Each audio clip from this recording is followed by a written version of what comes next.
Hi, my name is Bryanna and welcome to my channel, Do Not Disturb Yourself. Today we're talking about unhealthy negative emotion and healthy negative emotions. What makes REBT different from other cognitive behavioral therapies or other therapies in general is that REBT recognizes that there are negative emotions that are healthy for us to experience and feel. These emotions are negative because we don't like feeling them, but healthy because we're still motivated towards our goal. We've been using the example of an interview for the past couple of episodes in the series. So let's stick with that. Let's say the job is very important for us to get and it could be a life-changing job.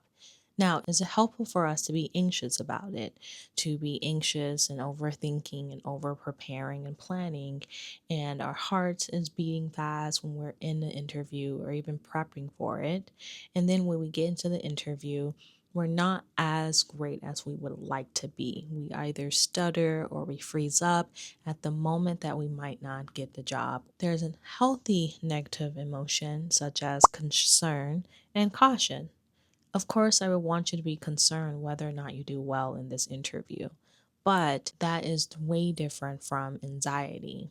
When we think of anxiety, we understand that anxiety is when we tend to catastrophize events before they happen. Oh no, what if I say the wrong thing? What if I don't know the answer? What if? And we tend to get ourselves into a spiral. So, not only do I need a guarantee that I do well, but if I don't do well, that would be awful and terrible and it proves that I don't deserve to be here. It's important for us to challenge these thoughts because they are irrational. We don't need a guarantee because there's no such thing as a guarantee.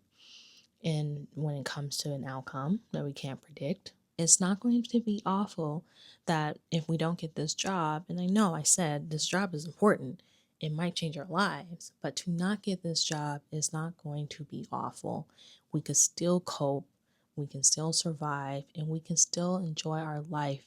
And probably not to extent of a life-changing job could award us, but to an extent where we can still live happy.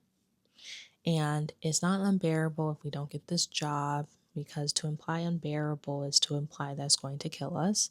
And then it doesn't prove that we're entirely incompetent, but it just proves that we were not right for the job. And there's multiple factors into not getting a job, especially in this day and age. Let's think about this again. I still want you to be ambitious. I still want you to go towards your goal and prepare for the interview. I don't want you to be on the other end of the spectrum and where you don't care at all about this job interview. We want the middle ground. REBT promotes the middle ground when it comes to thinking. We want to be able to regulate our emotions, still have in front of us that this is important and it's something that we want, but not something that we must have. And if we don't get it, it'll be terrible. So that middle ground is concern and being cautious that, okay, I'll prepare for this interview. I'll practice my questions. I'll ask my friends. I'll role play. I'll research the company or whatever. But at the end of the day, if I do not get this job, I can bear it. I want this job, but I don't need it to live a happy life. So, going back to what differentiates RBT from other modalities is being able to acknowledge that there are some negative feelings that are worth experiencing. Because if we learn to sit with them enough, then we're able to accomplish our goals. That is an important note I want to add.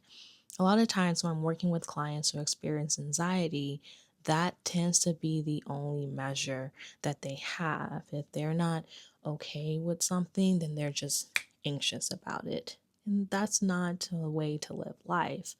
Again, to be able to identify that there is such a thing as being concerned. So that was what we work on.